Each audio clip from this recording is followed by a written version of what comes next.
कथानक येतं, कारण कथानकाशिवाय गोंधळ पूर्णत्वात जात नाही म्हणून. पण हा गोंधळी निर्माण झाला कसा नाही का? आई जगदंबेला या पृथ्वी तलावरती कशाकरिता अवतरित व्हावं लागलं?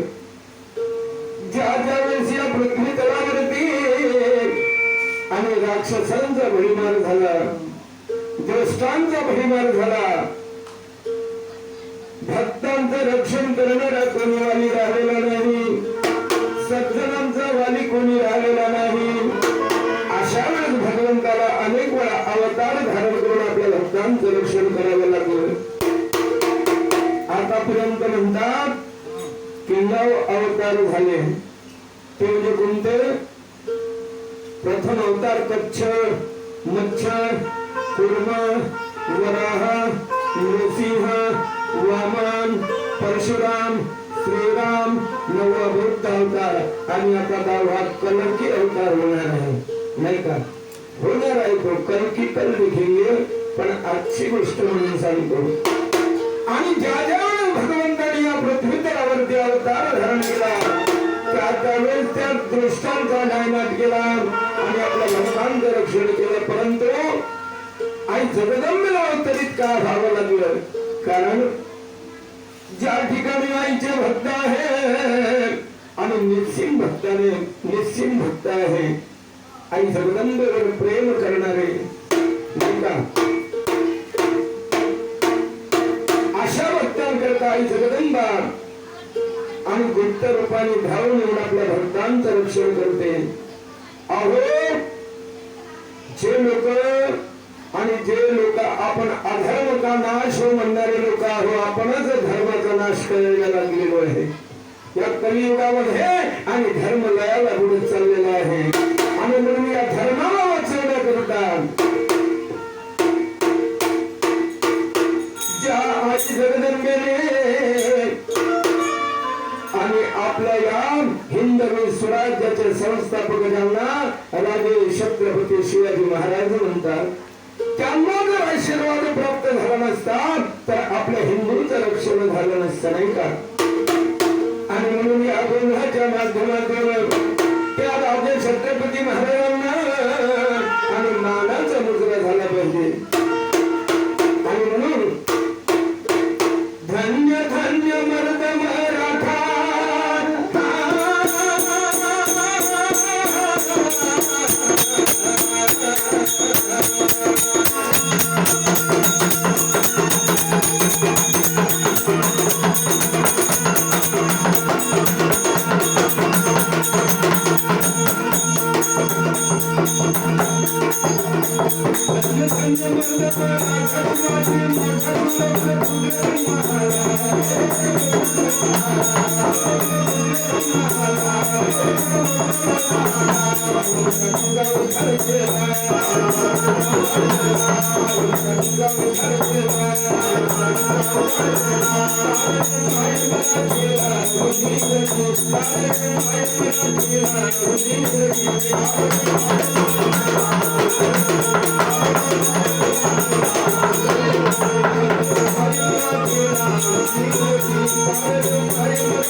आणि आपल्या हिंदू स्वराज्याचे स्थापक आणि हिंदूचे आणि जगज्याला म्हणतो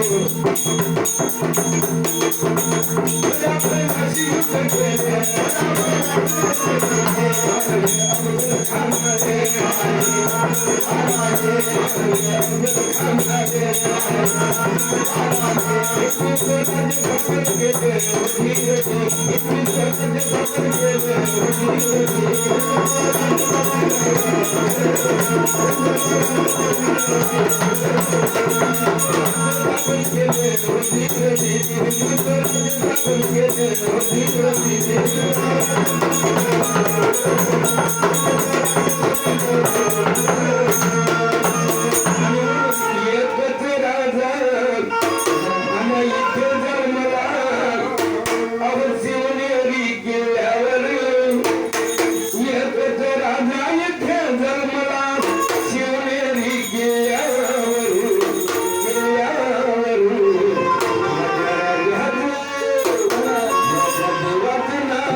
मुघलांना संपवणारे आणि आपल्या हिंदूचं रक्षण करणारे आणि म्हणून चालणाऱ्या गोंधळाच्या माध्यमातून आणि मानाचा मुलगा झालेला आहे. पण बुवा हा गोंधळ निर्माण झाला कसा?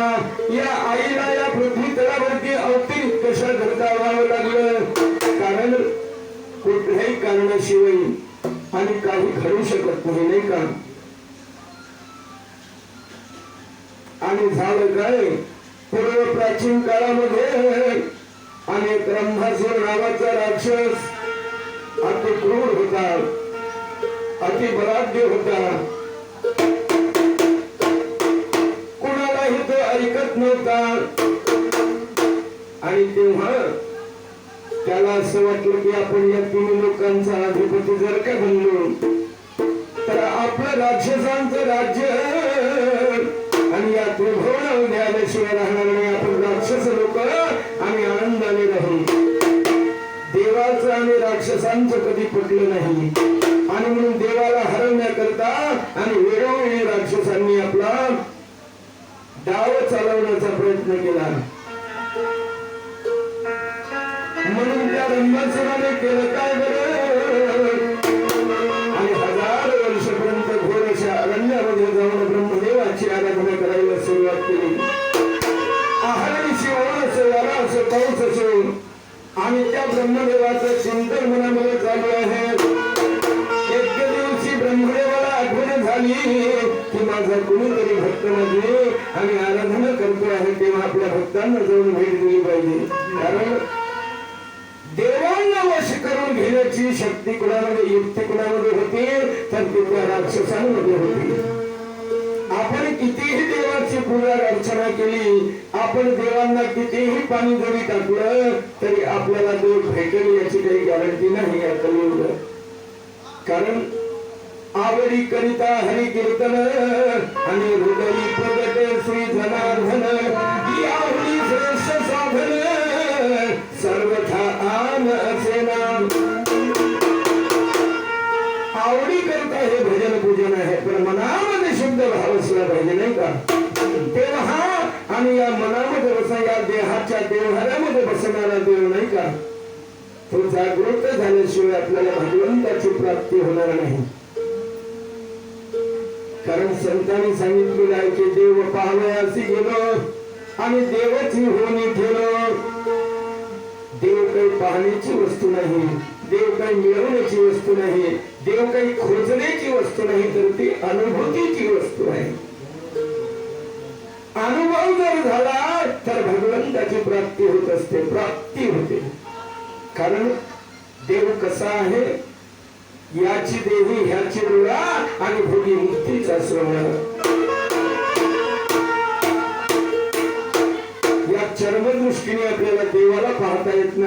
ऊर्ध्व दृष्टीने देवाला बघता येतं.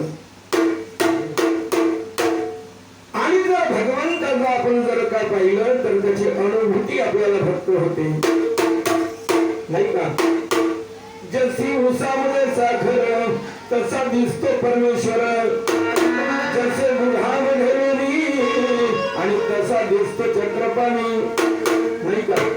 आणि म्हणून त्या राक्षसांनी ब्रह्मदेवाची आराधना केली. ब्रह्मदेव प्रसन्न झाले. मा भक्त तुला काय पाहिजे?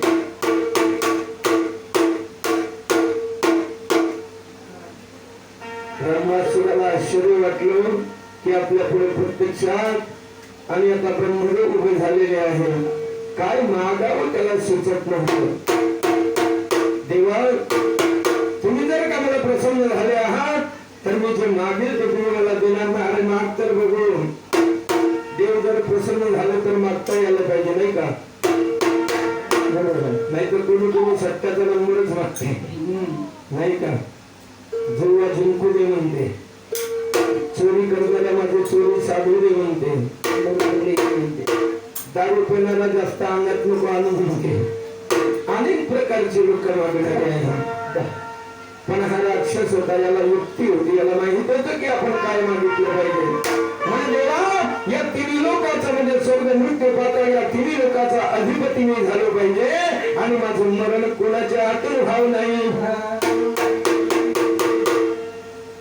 कोणाच्या हातून माझं मरण होऊ नये. अमरत्वाचं वरदान मला द्यावं. तेव्हा ब्रह्मदेव म्हणायला लागले, अरे बाबा, या पृथ्वी तलावरती जो कोणी प्राणी जन्माला आलेला आहे आणि त्याला एक दिवस इहलोक सोडून परलोकाची यात्रा करावं लागतं. हे अतूट सत्य आहे, याला कोणी नाकारू शकत नाही. अरे राम गेले, रंग गेले, राजे गेले, राम गेले, रावण गेले, साधू गेले, संन्यासी गेले, तेही जाणार आणि आम्ही जाणार. एक दिवस सर्वांना जायचं आहे. पण आपण आईच्या हृदयातून जन्माला येतो तर काय घेऊन आलो आणि काय घेऊन जायचं आहे हे महत्वाचं आहे. आपण जेव्हा जन्माला येतो तर एक वस्तू घेऊन येतो आणि आपण जेव्हा अंत होतो तेव्हा तीच वस्तू घेऊन जातो. म्हणजे कोणती वस्तू आहे ती? लक्ष द्या. अहो, आपण जन्माला ज्यावेळेस येतो तर श्वास घेऊन येतो, नाही का?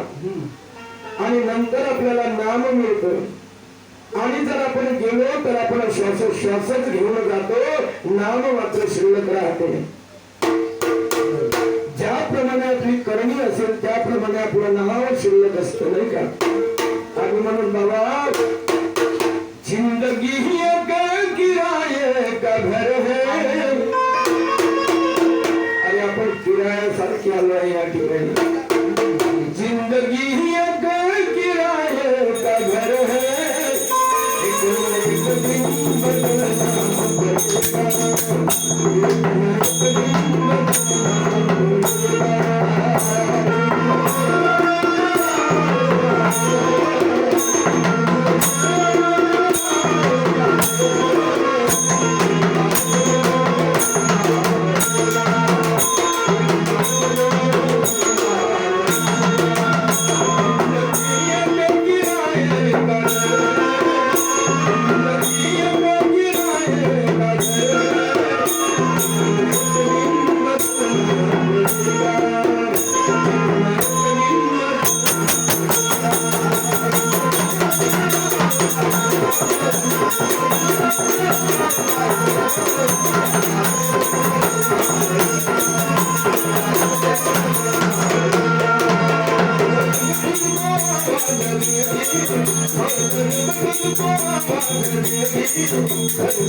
Thank you.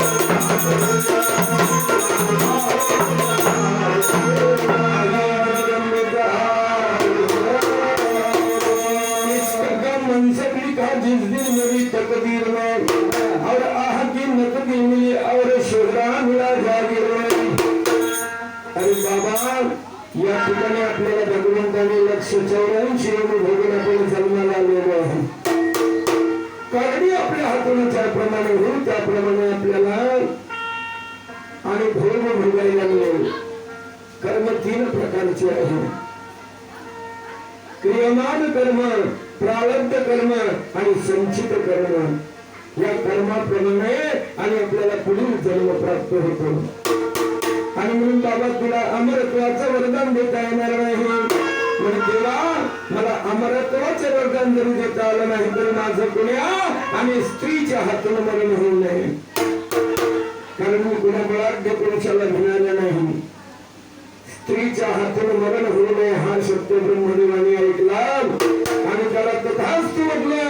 आणि ब्रह्मदेवाने आणि योजना दिली की म्हणाले याला वरदान दिल्याच्या नंतर हा शेवटी राक्षस आहे, नाही का? कुत्र्याची शेपूट किती जरी आपण पुण्यामध्ये घालून ठेवून तरी शेवटी हेकडच नाही का? आणि म्हणून त्या राक्षसांची जात माहित होती. हा आज नाही उद्या आणि आपली जात दाखवल्याशिवाय राहणार नाही. आणि म्हणून त्या ब्रह्मदेवाने योजना आखली. म्हणाले दक्ष राजाची कन्या आदिशक्ती सती माता, त्या सतीचं स्वयंवर भोलेनाथाशी जोपर्यंत होत नाही तीच सती माता या पृथ्वी तलावरती अवतीर्ण होऊन दुर्गेचं रूप धारण करून आणि त्या राक्षसांचा नैनाट करेल. तथास्तु म्हणून ब्रह्मासुराला असं वाटलं की आता आपल्याला मारणार कोणी नाही. पाताळ लोकांमध्ये जाऊन नागलोकांशी त्यांनी युद्ध केलं.